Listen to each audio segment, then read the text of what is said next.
Money, more than just numbers. Money. Some people have it, some don't. Some have figured it out. Most are still trying to catch up. When we think about money, it's easy to see it as just numbers, charts, calculations, balances. But in reality, it's so much more than that. The decisions we make about money happen in far more complex spaces, like our dinner tables, our families, and our personal histories. Money is emotional, tied to our pride, our fears, our egos. Success with money doesn't always come down to how much we know or how smart we are about it.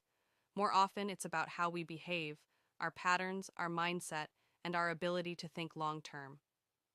In this video, we'll dive into the psychology of money, a book by Morgan Housel, to unpack the human side of financial decisions and how they shape our lives. Your financial DNA. The way we think about money isn't universal. It's deeply personal, shaped by where we come from, the time we were born, and the values we grew up with. Each of us has a different financial DNA, depending on our unique experiences. Take the generation born in the 1970s, for example. They saw the stock market rise sharply during their early years, so they tend to view investing positively. On the flip side, people born in the 1950s lived through stagnant markets and high inflation, which led them to be more cautious about putting money into stocks. Meanwhile, those born in the 1990s didn't experience major inflation and grew up with a much more stable financial environment. Our financial mindset comes from a mix of personal history and the stories we've heard. When someone makes a questionable financial decision, it often makes sense to them based on their worldview. As Housel puts it, people do crazy things with money, but no one is crazy. Understanding this helps explain why we each make money decisions that feel right to us, even if they don't always align with logic. The magic of compounding. Let's talk about Warren Buffett. Despite being widely regarded as one of the greatest investors of all time, most of his wealth, $81.5 billion of his $84.5 billion net worth, came after he turned 65. That's a powerful reminder of one simple but crucial concept in investing: the true power of compounding over time. Buffett didn't just make a few lucky bets. He got into the game early.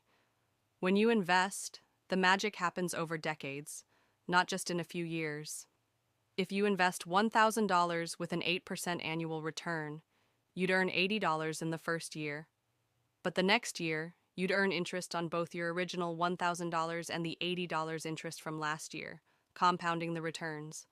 Over time, this exponential growth becomes a huge factor. Interestingly, Buffett's returns aren't the highest. Jim Simons, a hedge fund manager, has averaged 66% annual returns since 1988, which is incredible.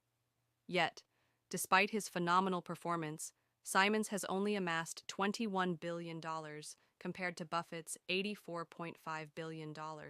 Why? Simons started investing much later in life. If he had begun as early as Buffett, his wealth could be in the quintillions. The key takeaway? Compounding works best over long periods. Time is the real wealth builder. The optimism-pessimism paradox. Humans are naturally more focused on the negative, especially when it comes to money. We remember crashes, recessions, and downturns, but we tend to ignore the steady, long-term growth that quietly builds wealth over time. Take the stock market. A 40% drop in just 6 months grabs our attention, while a 140% gain over 6 years might pass unnoticed. It's the dramatic, fast losses that get the headlines, but it's the slow, steady gains that drive long-term success. The lesson here? Good things take time. Optimism isn't about ignoring risks. It's about understanding that setbacks are often temporary, and things generally improve over the long haul. Keeping a realistic but optimistic view of the future can keep you grounded when financial crises arise. Luck, risk, and success. Success isn't just about skill, it's about luck and risk too. Take Bill Gates.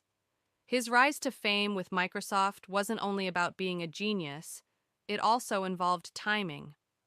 Gates went to a high school with access to one of the world's first computers, an opportunity that was rare at the time. Without that stroke of luck, Microsoft might never have existed. On the other hand, Kent Evans, another brilliant student at the same high school, could have been a co-founder of Microsoft, but he tragically passed away in a mountaineering accident. The odds of dying in such a way are extremely low, but it highlights the role that both luck and risk play in success. Housel talks about luck and risk as close siblings. Both are unpredictable, but they have an enormous impact on where we end up. By recognizing that we don't have full control over these forces, we approach our financial decisions with humility and gratitude. Wealth versus richness. It's easy to confuse being rich with being wealthy. Being rich means having lots of visible things, flashy cars, big houses, designer clothes. But true wealth is often invisible. It's about what you've saved, what you've invested, and what you haven't spent.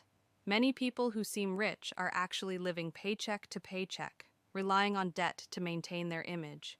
Real wealth is about building financial security and freedom, not accumulating stuff for the sake of showing off. True wealth isn't about what you have, but about what you don't have to spend. It's the ability to live below your means and invest for the future. As Housel says, wealth is what you don't see. The hedonic treadmill.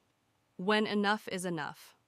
One of the most dangerous traps in the pursuit of wealth is the hedonic treadmill, the idea that we constantly want more. As soon as we hit a financial milestone, we raise the bar and want more. This perpetual cycle can leave us chasing happiness without ever feeling satisfied. Look at someone like Bernie Madoff. He was worth billions, but was never content. He kept pushing for more until it all came crashing down. The trap of always wanting more can lead to stress, burnout, and ultimately dissatisfaction. Knowing when enough is essential. Satisfaction isn't found in more wealth. It's found in understanding that what you have is enough. Constantly chasing after more without appreciating what you already have won't lead to happiness.